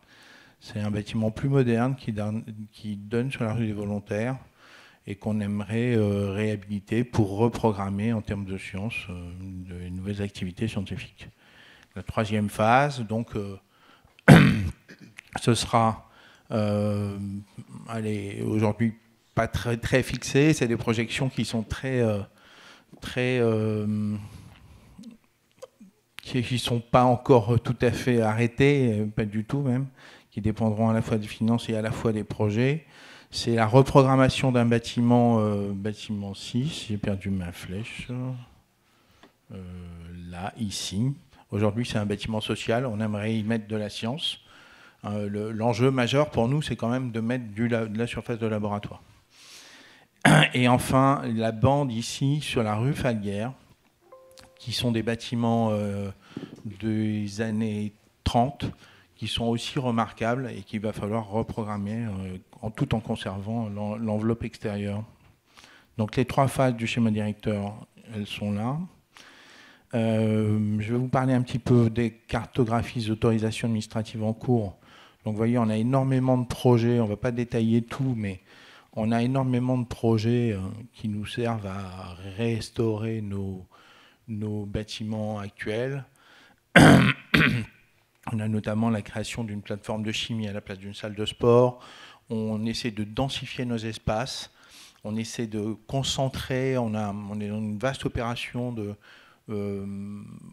réemploi de nos espaces tertiaires. On a quelques espaces tertiaires où on densifie, on s'appuie sur le télétravail de manière à libérer de la surface pour mettre des laboratoires, puisque l'enjeu majeur, c'est vraiment ça, c'est de mettre des laboratoires. Et aujourd'hui, on est vraiment en manque de place.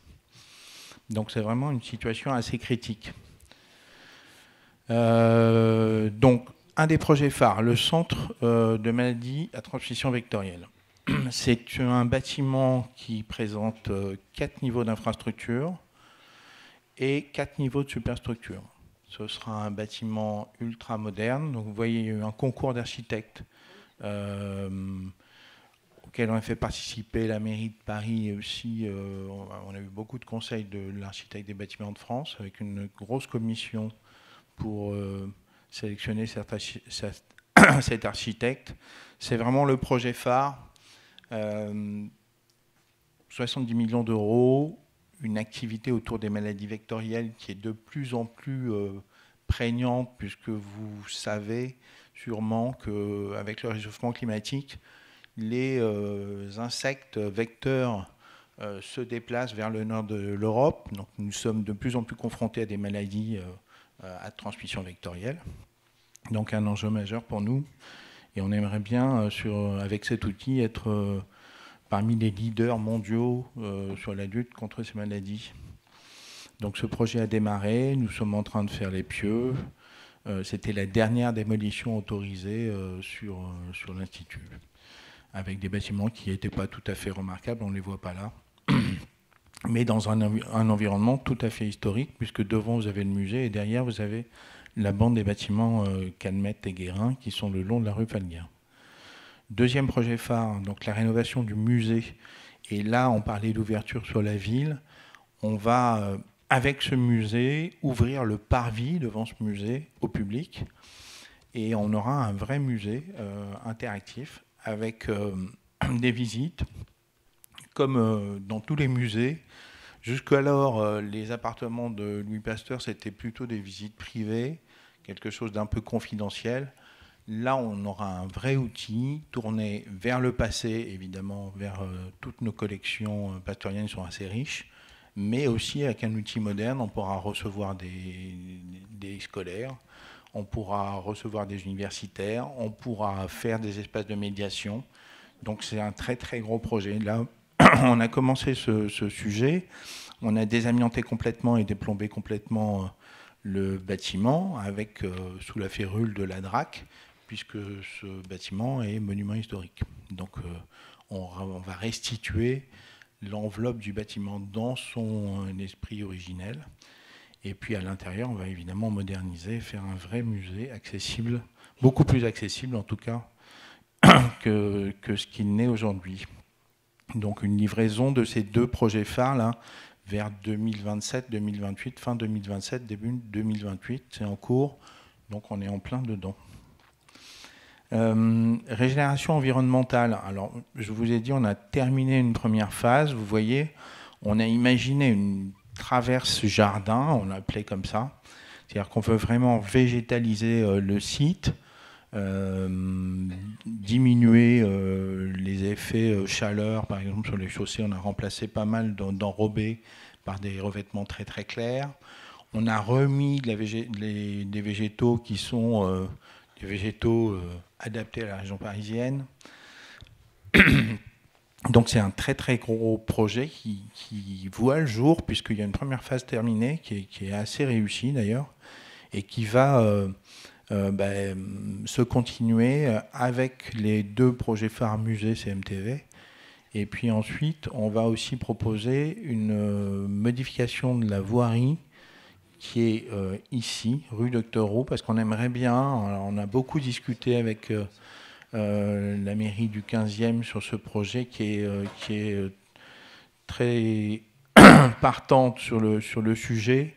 On ne peut pas réaliser ces travaux tout de suite puisqu'on a des travaux et donc il y aura beaucoup de passages d'engins et de camions. Mais à la fin, mais à la livraison du musée et du CMTV, on aimerait bien que cette voirie soit modifiée dans son aspect, plus végétalisée, de manière à unifier un petit peu les deux moitiés de campus. Il y a un autre objectif aussi qui est plus sécurité, qui est de limiter la vitesse des véhicules, puisqu'on a des flux de personnel qui passent en permanence toute la journée entre les deux moitiés de campus. Et donc ça nous préoccupe beaucoup. Enfin, alors c'est pas enfin, puis il y a d'autres sujets derrière. Vous avez le centre médical de l'Institut Pasteur. Alors on est ouvert sur la rue de Vaugirard avec le centre médical de l'Institut Pasteur, centre médical que nous sommes en train de rénover, alors sur lequel on a fait une première extension. Vous voyez là l'image, c'est l'extension à l'intérieur. On a conservé le bâtiment historique sur la rue de Vaugirard et on a d'ailleurs refait l'ensemble des façades sur la rue de Vaugirard. Donc vous avez, quand vous passez de rue de Vaugirard, toutes nos façades qui sont toutes neuves, toutes belles, toutes rafraîchies. Et sur ce centre médical, on a revu l'ensemble des locaux à l'intérieur pour les moderniser. Donc là aussi, si vous allez au centre médical, vous allez être accueillis dans de meilleures conditions avec des flux qui ont été améliorés. Et on a créé sur l'image que vous voyez là, dans la partie arrière, une extension pour l'Institut de l'audition avec des gens qui travaillent sur l'audition, qui font la recherche fondamentale sur l'audition et des cabines acoustiques, un sujet assez technique dont on est assez fier. Une nouvelle salle de sport, on a pris la salle de sport, on a préempté la salle de sport actuelle réservée aux pastoriens pour faire une plateforme de chimie dans un projet collaboratif avec l'université. Et donc, on est en train de refaire une salle de sport. C'est un des projets qui nous occupe aussi. J'en parle parce que derrière ça, il y a la création d'une plateforme de chimie en collaboration avec l'université. Et c'est un projet qui nous préoccupe beaucoup. Depuis de nombreuses années, on cherche des surfaces pour faire de la chimie. Il y a pas mal de chercheurs qui ont ces besoins-là. Là encore, on aimerait développer ces thématiques. Et donc, on a sacrifié une salle de sport pour pouvoir faire ce projet avec l'Université de Paris. Livraison en 2026. Donc là, il y a des enjeux planning assez importants. Merci pour votre attention. J'imagine qu'il y a des questions. Mais, absolument, il va y avoir des questions, j'en doute pas. Merci pour cette présentation avec effectivement des chantiers qui sont déjà commencés et on voit une date de fin en 2034. Donc il faudra qu'on se donne rendez-vous dans 10 ans. Mais effectivement, mais nous serons là. Hein. Le sujet qui va concerner, j'allais dire vraiment les habitants, c'est ce que vous avez appelé, en intitulé cadre de vie des habitants. Et je pense que c'est tout ce qui tourne autour de ce qui se voit, à savoir quand on est au niveau de la rue du Docteur Roux.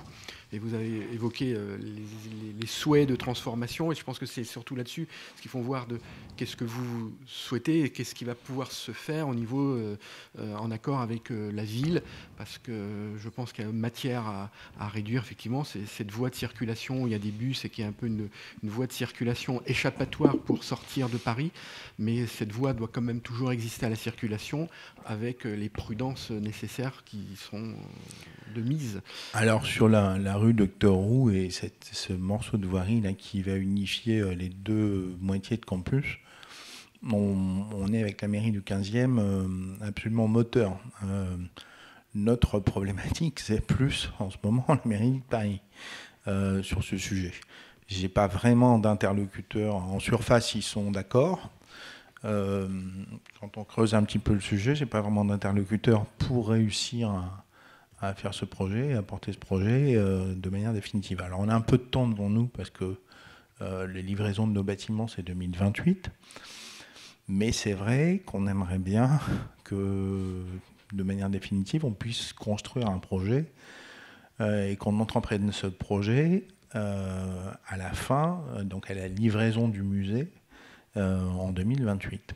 Pour l'instant, la mairie de Paris dit oui, nous a dit oui sur le papier, mais ça ne va pas plus loin que ça. Alors il y a des problèmes, c'est assez compliqué hein, tout de même. Hein. Il y a une voie RATP, il y a beaucoup de circulation, c'est un axe majeur pour la RATP. Il y a la CPCU, le gaz et Enedis avec de la haute tension. Donc il y a beaucoup de sujets sur cette voirie. Mais c'est vrai que nous, on a un enjeu sécurité. Hein. On a des pasteuriens qui traversent et qui ont déjà eu des accidents, des incidents, alors avec des voitures, des vélos, des patinettes. Donc c'est un vrai sujet pour nous. Oui, comme ça vient d'être dit, nous sommes vraiment là dans un projet que nous soutenons à fond et que nous initions même, qui est de transformer profondément la rue qui sépare les deux parties de l'Institut Pasteur, Victor Roux. Et d'une part, je voudrais d'abord me féliciter de tous ces projets de l'Institut Pasteur, qui sont nombreux. L'Institut Pasteur a beaucoup de projets, et c'est une bonne chose. Ça lui permet d'ailleurs de se maintenir sur place. Et c'était vraiment un fleuron parisien et national, et c'est bien que nous l'ayons dans le 15e. Parce qu'il y a une certaine époque où l'Institut Pasteur a failli partir, il y a quelques années, peut-être certains s'en souviennent. On a tout fait pour le conserver, pour conserver ce fleuron de la recherche française.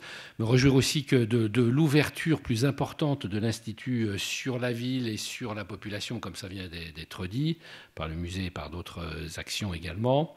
Et puis aussi dire que nous sommes très favorables aussi à la végétalisation supplémentaire de l'Institut Pasteur. D'ailleurs, j'ai co-signé avec la directrice générale, puis un adjoint au maire de Paris, récemment une charte de l'arbre à l'Institut Pasteur pour permettre une végétalisation beaucoup plus importante du site. Ce qui est important pour tout le monde, même pour les riverains d'ailleurs. Et puis bon, vraiment la transformation de cette autoroute urbaine finalement, qui est cette rue qui va d'un seul tenant d'un bout à l'autre et presque sans interruption. D'une part, pour assurer une meilleure sécurité des pasteuriens, d'autant plus que nous avons refusé la passerelle, parce qu'il y avait un projet de passerelle réunissant les deux, mais enfin, à Paris, c'est très très mal vu les passerelles, et puis bon, ça défigure le paysage urbain. Un tunnel qui est beaucoup trop cher, évidemment, et puis comme vous l'avez dit, il y a beaucoup de choses en dessous. Donc il restait, et c'est beaucoup mieux d'ailleurs, une végétalisation de cette rue, une réduction de la surface de la chaussée, un élargissement des trottoirs, des plantations, etc. Ce qui permet d'ailleurs de faire une branche supplémentaire à l'arc vert qui passe boulevard de Vaugirard, puisque c'est un parking qui a été transformé en coulée verte, et puis qui nous permettra de rejoindre les Ralerais là-bas. Donc ça, c'est vraiment un projet prioritaire. La ville de Paris nous soutient, sauf qu'il y a des études techniques très importantes à faire, puisqu'il y a beaucoup de choses qui se passent en sous-sol, comme souvent dans Paris. Et puis c'est une question budgétaire. Je ne cache pas qu'aujourd'hui, les budgets sont attribués à d'autres opérations de voirie. Dans le 15e, les opérations de voirie coûtent très très cher. Et ce qui est vrai, c'est que, comme vous l'avez dit, c'est une opération qui pourra se réaliser qu'en fin de réalisation de tous ces projets qui viennent d'être évoqués et qui vont embellir aussi l'Institut Pasteur et puis améliorer aussi son fonctionnement. Donc on a un petit peu de temps. Je pense que ce sera sous la mandature suivante qu'on n'arrivera pas à le faire d'ici 2026. Mais en tout cas, ça nous permet de travailler le sujet et vraiment de... Enfin, moi, en ce qui me concerne, je sais que c'est une priorité pour le secteur, en tout cas pour le quartier, d'avoir une voirie, une circulation apaisée sur la rue Docteur Roux.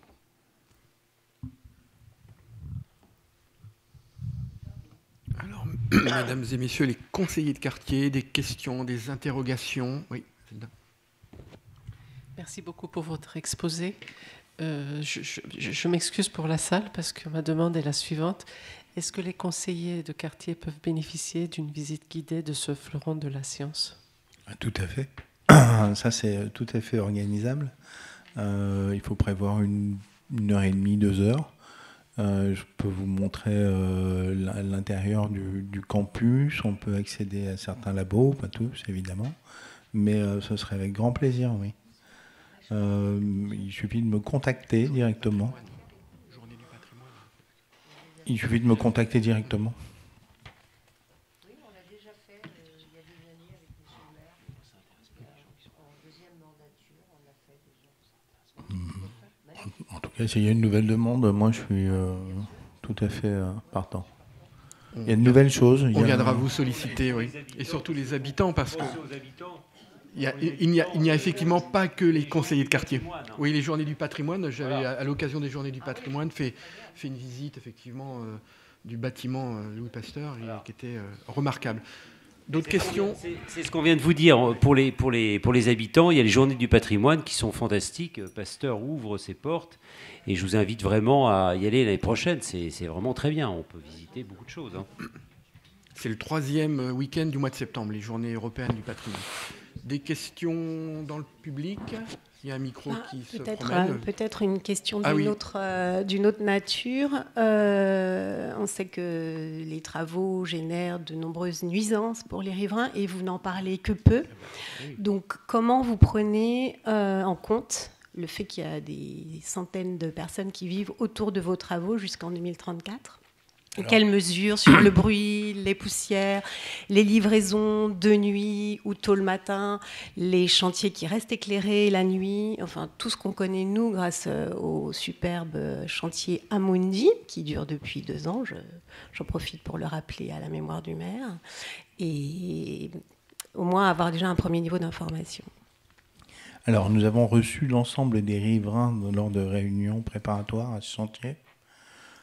Pour voir un peu quels étaient les attendus. Nous avons aussi un recours avec les riverains qui sont à proximité du chantier, avec lequel on a un protocole d'accord. Et on a mis tout un tas de dispositifs pour limiter les nuisances.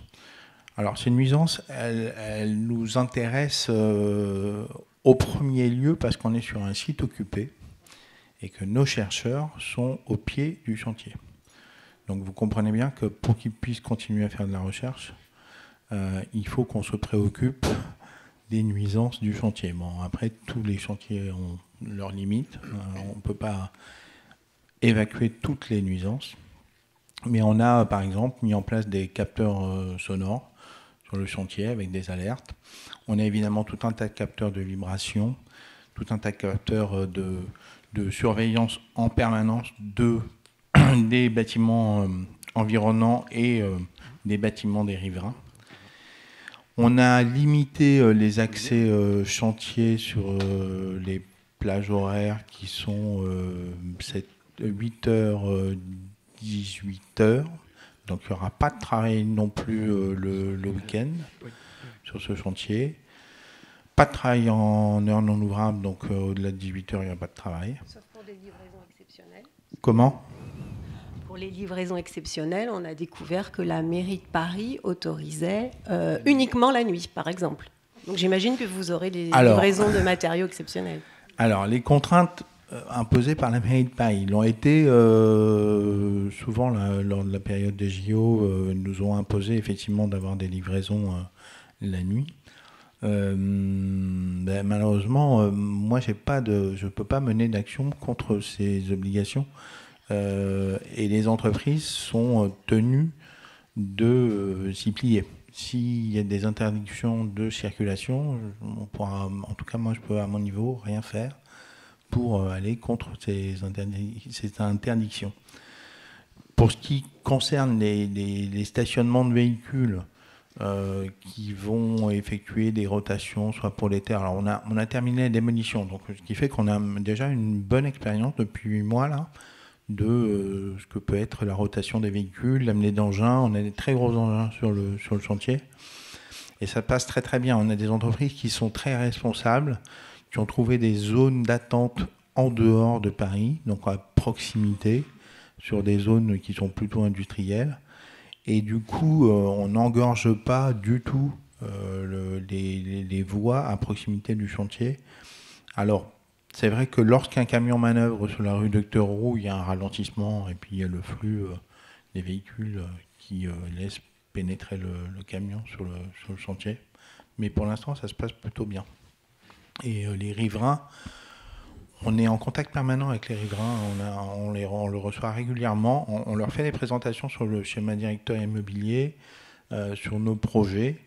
Et dans ce cadre-là, on les a reçus plusieurs fois, 3 fois. On a fait 3 réunions d'information à l'Institut Pasteur avec ses riverains immédiats. On contacte absolument tous les riverains autour de l'Institut. Je dois dire qu'effectivement, vos chantiers sont toujours faits dans le respect des riverains. Moi, je n'ai que des retours positifs de ce côté-là. Et avec l'association des riverains de la rue du Docteur Roux, avec laquelle vous êtes en contact permanent et vous les informez de tout ce qui va se passer pratiquement à temps réel. Et vous avez aussi un numéro de téléphone où on peut vous joindre, c'est-à-dire que les riverains, contrairement à l'autre chantier que vous connaissez bien, madame, là, on sait à qui on parle. On a un interlocuteur, 24 heures sur 24 pratiquement. Donc moi, je félicite quand même les bonnes relations que l'on peut avoir avec l'Institut Pasteur. Et je pense que vous êtes aussi concerné puisque vous habitez rue Falguière. J'aimerais revenir justement sur le respect des riverains. Bon, vous dites, vous souciez de la vie des riverains, des habitants, c'est très joli sur le papier. Concrètement, je suis donc mitoyen de l'Institut Pasteur. Je fais partie des copropriétaires qui ont assisté à vos présentations. Vous avez quand même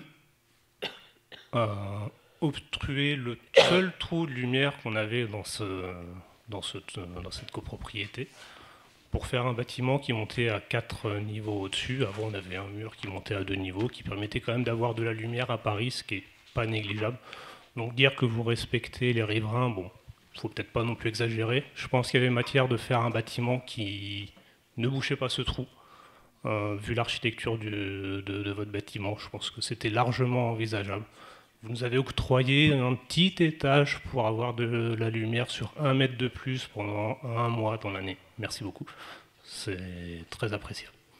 Concrètement, je pense que le projet, il y avait moyen, avec des vrais architectes, de faire quelque chose de respectable pour les riverains, direct. Les riverains ou autres, la rue du Docteur Roux, bon, ça va être joli, c'est magnifique, c'est super. Bon, voilà, ce point dit, de toute façon, le bâtiment, le permis de construire a déposé, donc non, c'est trop tard. Après, concernant les mesures mises en place pour le bruit, les vibrations, effectivement, il y a un capteur de bruit où on a demandé les relevés. Je pense qu'il y a un peu plus d'1 mois. On nous a dit de s'adresser à l'expert. Bon, je pense qu'on pourrait peut-être les avoir de façon régulière via Ils sont transmis aux avocats. Pour le moment, on n'a toujours rien. Et le planning des démolitions est transmis aux avocats. Donc il faut vous adresser à votre avocat. C'est ce qui est fait. J'ai les preuves que tout est transmis à vos avocats, y compris le protocole d'accord. Y compris le protocole d'accord, tout à fait. Qui est en attente de signature. Qui est en attente de signature, je l'ai eu entre les mains. Donc, par contre, quel est le protocole quand vous avez des vibrations trop importantes? Parce qu'il y a quand même 1 mois de ça, il y a eu pendant 15 jours des démolitions où moi j'étais en télétravail chez moi. J'avais quand même l'écran du PC qui vibrait, au point où j'ai dû faire des pauses parce qu'en fait j'arrivais plus à regarder. Sachant qu'on est quand même, mon logement est à peu près à 20 mètres du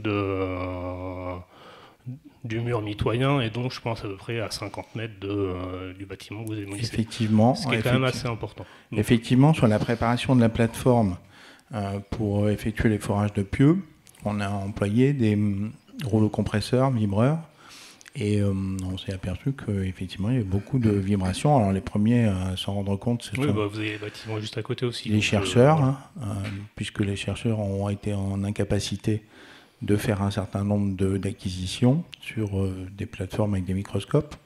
Donc on a changé le procédé, la plateforme est terminée. Donc cette phase-là est derrière nous et aujourd'hui on est dans une phase de forage de pieux qui ne génère pas... Alors les forages de pieux, effectivement, ça génère assez peu de... Voilà. Donc c'est une phase qui va durer... C'était la phase avant où, je sais pas, vous avez dû arracher des trucs du sol, ou je sais pas, mais c'était... Non, ils n'ont pas arraché, ils ont compacté la plateforme pour pouvoir recevoir les engins qui aujourd'hui sont à l'œuvre pour faire les pieux. Voilà. Très bien. Du coup... Bon, il y a quand même des vibrations importantes. J'imagine que quand vous allez creuser quand même sur 5 niveaux de sous-sol en supplément, ça risque de faire des vibrations quand même plus qu'importantes pour les infrastructures alentours. Le quartier est quand même, je pense, très fragile. Il y a eu la rue de l'Armorique, là, il n'y a pas très longtemps, qui a été renforcée parce qu'il y avait a priori des effondrements en dessous de la voirie. Je pense que... Il me semble que c'est la rue de l'Armorique ou du Cotentin qui est dans le prolongement de la rue Vigée-Lebrun. La rue du Cotentin. La rue du Cotentin, autant pour moi. où il y avait des soucis d'effondrement qui étaient renforcés par le sous-sol. La cité Falguière, qui est juste à côté, a été effondrée il y a quelques années de ça. Je pense que la rue Falguière est guère mieux. Quelles sont les études qui ont été faites pour savoir quelle était la solidité du sol alentour? Et est-ce que c'est les mêmes critères qui sont applicables du coup que dans n'importe quel autre chantier, sachant que le quartier du 15e, comme plein de carrières, est très fragile? Alors, effectivement, il y a eu des études géotechniques qui ont été faites au préalable, et toutes les méthodologies de déconstruction et de forage et de construction de pieux tiennent compte de ces études géotechniques. On est sur un sol de carrière qui a été très largement comblé. Nous, on va descendre au-delà du sol de la carrière, donc les pieux descendent là à une profondeur de 22 mètres. Il y a une centaine de pieux qui sont faits pour stabiliser justement les avoisinants. Et je rappelle que les premiers avoisinants sur ce chantier, c'est le musée, bâtiment historique, et notre bâtiment qui donne sur la rue Falguière, qui est un bâtiment qui est occupé, sur lequel il y a de la recherche. Alors notre bâtiment donc, est moi, j'ai pas intérêt... en contrebas du vôtre. Donc vous appuyez chez nous. Les préoccupations, elles sont à la fois tournées vers les riverains et à la fois tournées vers notre site qui est en exploitation. Donc les études géotechniques, bureau de contrôle, toutes les mesures ont été prises pour que la stabilité du terrain pendant qu'on fera le terrassement soit préservée. Bah, on le souhaite. Parce qu'il y a un bâtiment, a priori, le bâtiment qui est directement mitoyen du vôtre, a priori, il y a quand même des propriétaires au rez-de-chaussée qui ont l'air d'avoir quelques soucis déjà. Donc, bon. Alors, il y a un référé sur le sujet. Tout avec il y a un document qui a été envoyé cette semaine. Voilà. Bon, Très bien. Des questions dans le public?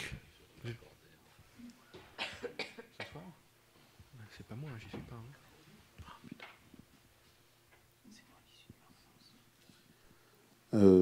Alors, je ne sais plus comment vous avez appelé ça, les traverses vertes, c'est ça, ou traversées vertes? La traversée jardin, oui. Voilà. Est-ce que, enfin, outre ce qui va être aménagé rue du Docteur Roux, est-ce qu'une partie de ces espaces verts sera accessible au public, ou est-ce que c'est interne aux pastoriens? Sur le parvis du musée, oui. Donc en fait, aujourd'hui, vous avez une clôture devant le musée, donc vous ne pouvez pas accéder au campus. Demain, lorsqu'on aura livré le musée, le parvis qui est devant le musée sera accessible au public.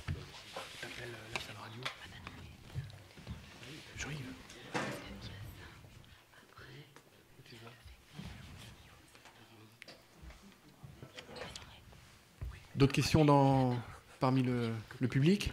Des interrogations, des questions?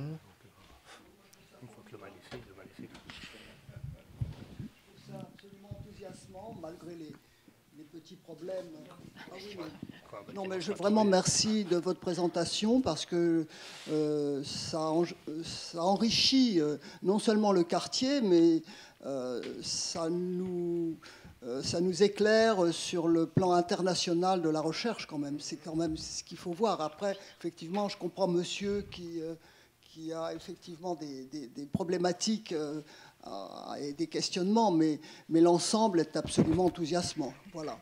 Oui, je crois qu'il faut. J'approuve tout autant les travaux qu'ils font pour. J'approuve tout autant les travaux qu'ils font pour la recherche. Hein. Voilà, ça n'a rien à remettre en cause. Non, c'est formidable. C'est un pôle pour le 15e qui est absolument enthousiasmant. Oui, absolument. Il faut vraiment s'enorgueillir d'avoir l'Institut Pasteur dans notre quartier.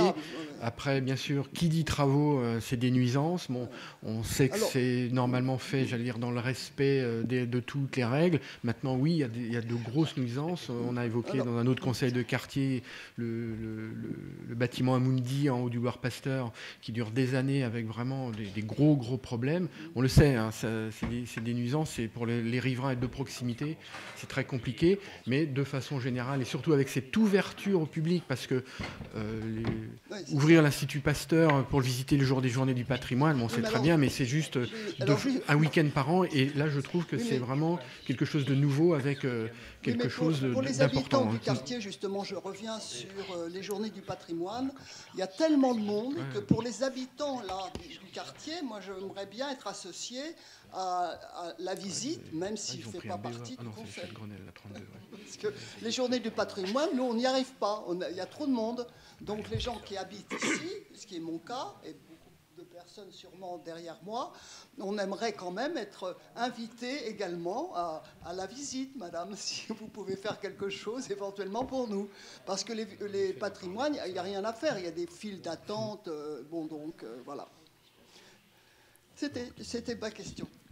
Mais je pense qu'effectivement, dans vos thématiques de communication sur le chantier, vous pouvez peut-être prévoir, on ne va pas faire venir les 240 000 habitants du 15e, mais par une communication de prévoir ces visites. Déjà parce que c'est intéressant de voir un chantier, de voir des bâtiments. Bien sûr, on ne peut pas tout visiter, c'est évident, mais je pense que c'est une très belle chose et une initiative que vous pourrez prendre.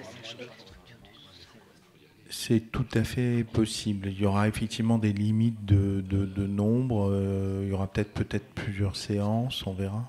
Mais c'est tout à fait organisable. Est-ce qu'il y reste encore d'autres questions dans le public? Sinon, je crois qu'on va pouvoir... Oui, il y a madame au premier rang, un micro. Excusez-moi, je reviens juste à ce que vous avez dit au début. Je suis tout à fait d'accord et très contente que vous dédiez une séance spéciale sur les travaux de la Tour Montparnasse, mais du coup, je suis très, très frustrée. On ne peut pas savoir en 1 minute quand ça va commencer. Enfin, vous avez peut-être une petite idée à nous donner pour nous appâter. On ne sait pas vers qui se tourner pour savoir ce qui va se passer, quand. La tour n'est pas vide, le centre commercial devant n'est pas vide. Enfin, il y a encore des bureaux dans la CIT. Qu'est-ce qui va se passer? Sur le chantier de la tour Montparnasse, je ne sais pas si vous étiez présente au tout début de la réunion. On va faire un conseil de quartier intégralement consacré à la tour Montparnasse et tout ce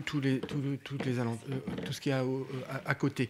Donc aujourd'hui, moi, j'ai pas d'informations complémentaires et nouvelles à donner, à part cette restauration de la tour Montparnasse, mais il n'y aura pas que ça, et ça va être vraiment des travaux de très grande ampleur. Je pense que monsieur le maire peut dire encore peut-être quelques mots dessus, mais effectivement, la visibilité aujourd'hui, elle est encore un peu inconnue. Il y a des chantiers, des projets qui sont abandonnés, même la tour Montparnasse, il y a eu des permis de construire qui ont été refaits, on est reparti un peu à zéro. Donc aujourd'hui, c'est très compliqué d'avoir la visibilité dont on sait que le chantier va être très long, mais aujourd'hui, on ne peut pas vraiment savoir qu'est-ce qui est prévu de façon officielle et qui va se faire. Oui, d'abord, je voudrais excuser le départ un peu précipité de Jean-Philippe Pierre, mon adjoint, qui est de permanence en ce moment, ce soir, à la mairie du 15e. Nous avons un incendie rue Lacordaire, donc il a dû se rendre sur place pour les relogements avec les services municipaux et les pompiers. Donc sur la tour, alors il y a l'opération Maine Montparnasse sur les 9 hectares qui est le secteur qui avait été prévu pour une opération d'aménagement programmée entre la rue de Rennes, l'avenue du Maine, boulevard Edgar-Quinet, boulevard Pasteur. 9 hectares, ça fait bien 10 ans qu'on travaille là-dessus, avec plusieurs projets successifs qui ont échoué pour des raisons diverses, mais je ne vais pas rentrer dans le détail maintenant. Aujourd'hui, c'est en stand-by. Ça, même si des permis de construire ont été délivrés individuellement, en dehors d'une opération, disons, plus coordonnée, plus homogène, pour la reconstruction du CIT, pour la reconstruction de la barre CNP qui est sur la gare, et pour la reconstruction de la gare elle-même qui est intervenue déjà voilà, quelques temps. Elle a été refaite, cette gare entièrement. Ce qui va se produire maintenant, au moins ce dont on est sûr, c'est l'aménagement du parvis de la gare Montparnasse avec l'implantation d'un petit millier d'arbres, de quelques centaines d'arbres, ce qui sera quand même très important. Je ne peux pas tellement vous en dire plus parce qu'il y a 2 projets qui ont échoué, le projet Rogers et le projet Renzo Piano. Et là, nous sommes donc dans une situation d'incertitude telle que j'ai moi-même déposé un vœu au Conseil de Paris du mois dernier pour essayer de demander à la ville de Paris de relancer l'opération, programmée et coordonnée sur l'ensemble de ce secteur, parce que je considérais qu'il fallait que tous les opérateurs privés qui sont en cause, Tour Montparnasse, CIT, centre commercial, etc., se coordonnent dans le cadre d'un projet global. Alors on a beaucoup travaillé pendant des années, avec des heures de concertation d'ailleurs, avec la population, pour, d'ailleurs peut-être aviez-vous participé, pour réaménager ce secteur. Et à chaque fois, c'est tombé à l'eau, pour des raisons diverses. On va rentrer dans le détail. Aujourd'hui, donc, il n'y a rien de prévu. Donc, c'est la raison pour laquelle j'ai posé ce vœu au dernier Conseil de Paris. C'est la raison pour laquelle, je crois, dans les jours qui viennent, je reçois la nouvelle adjointe à la maire de Paris chargée de l'urbanisme, Madame El Haraj, qui remplace M. Manuel Grégoire, qui n'est plus premier adjoint chargé de l'urbanisme. Voilà, qui n'est plus, enfin, il est dire député, hein, mais voilà, maintenant il y a une nouvelle adjointe, il y a une nouvelle directrice de l'urbanisme. Enfin voilà, je voudrais faire le point vraiment sur cette opération de cœur de ville, qui était une des opérations les plus importantes du 15e et qui a du plomb dans l'aile parce que la ville est indécise, parce que la ville change de position, etc. Et les opérateurs privés, évidemment, sont dans la difficulté. En revanche, la tour va être déconstruite et reconstruite, ça c'est bien confirmé et prévu. Chaque opération individuelle est prévue. Ce qui est en difficulté, c'est la coordination de l'ensemble. Et c'est dommage. Mais en tout cas, la tour va faire l'objet d'une déconstruction totale. On gardera que le noyau central et une reconstruction sous une autre forme. C'est d'ailleurs un projet que nous avons choisi dans le cadre d'un appel à projet international avec Bertrand Delanoë à l'époque d'ailleurs. D'ailleurs, on avait environ 25 projets qui nous ont été présentés du monde entier. Hein. On a choisi le même finalement. Donc, je ne dis pas forcément qu'on a les mêmes goûts, les mêmes idées surtout, mais en tout cas, on a choisi le même projet à l'époque. Ça remonte, vous voyez. C'est une tour. Alors moi, j'aurais préféré qu'il y ait un jardin à la place, hein, pour tout vous dire. Sauf que la ville de Paris dit, bah oui, mais on n'a pas 500 millions pour faire un jardin, parce que c'est 500. Maintenant, ça va coûter 700 millions à la reconstruction de la tour. Donc, en tout cas, il y a un projet qui existe, que vous avez vu, il a été diffusé même dans la presse, etc. C'est toujours le même. Donc il va y avoir là une petite année de travaux intérieurs pour préparer la déconstruction de la tour. Et ensuite, déconstruction, reconstruction, c'est avec cette année, ça fait 3 ans de travaux au total. Voilà pour la tour Montparnasse. Mais je pense que c'est l'objet d'une prochaine réunion, parce que ça devait être présenté aujourd'hui. Et voilà, pour des raisons diverses, enfin d'emploi du temps, je ne sais quoi, ça n'aurait pu être le cas. Merci. Oui, monsieur. Bonsoir à toutes, bonsoir à toutes. Je poursuis la question de madame. Monsieur le maire, vous nous avez rappelé l'importance que vous accordiez à la végétalisation, et puis vous avez aussi cité cette place, la fameuse place sans nom. Alors un peu au-dessus, il y a une place qui a un nom, celle des 5 Martyrs, mais elle n'a pas de monument. Il y a une plaque au sol sur laquelle vous venez, je crois, chaque année. Mais vous me voyez venir, c'est ce tronçon du boulevard Pasteur qui est totalement abandonné, ce morceau qui n'a pas fait l'objet d'une végétalisation. Et je pensais qu'on pourrait aborder ce sujet aujourd'hui, puisqu'il y avait ce sujet de la gare Montparnasse, et que le périmètre, en fait, va bien au-delà des 9 hectares, puisque la gare, vous le dites, a été rénovée, mais il n'y a que le hall 1. Le hall 2 et le hall 3, en fait, n'ont pas été rénovés, feront l'objet de rénovation.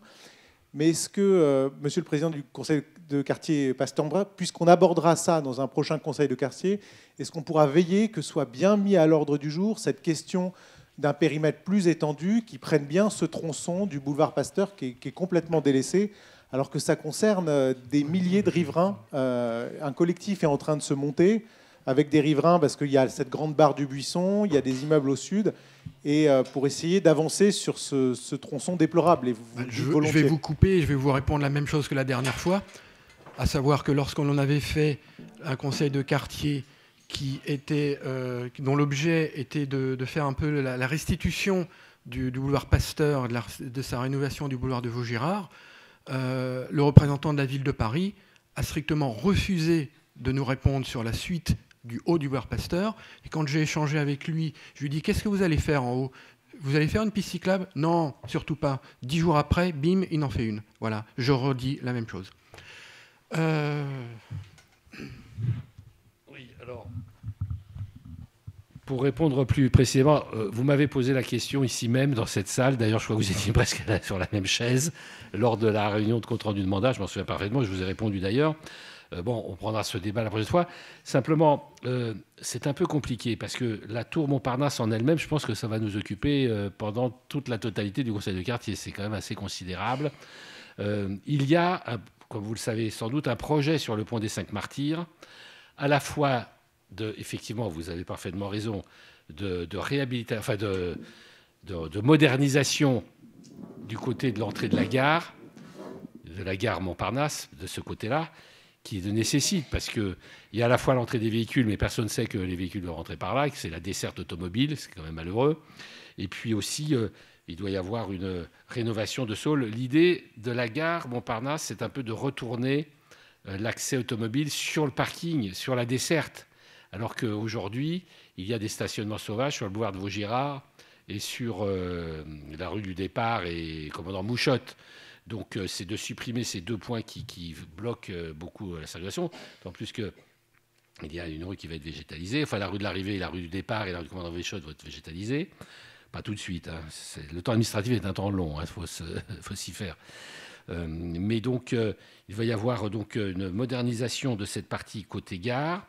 Et de l'autre côté du bâtiment qui s'appelle Sud-Pont, il va y avoir une rénovation complète. Alors, je ne sais pas si ça a déjà été présenté aussi ou si c'est prévu. Je pense qu'il faudra le faire parce que je pense que c'est à cette occasion surtout qu'il faudra faire en sorte qu'avec la rénovation de ces projets, qui sont des projets privés, non municipaux, on puisse aussi demander à la mairie centrale de prévoir un aménagement de voirie qui embellisse ce secteur, bien que ce soit compliqué parce que c'est à-dessus de dalles, c'est une dalle en fait. Enfin, où il y a une partie en tout cas. Voilà, il y a une partie sur le pont, voilà.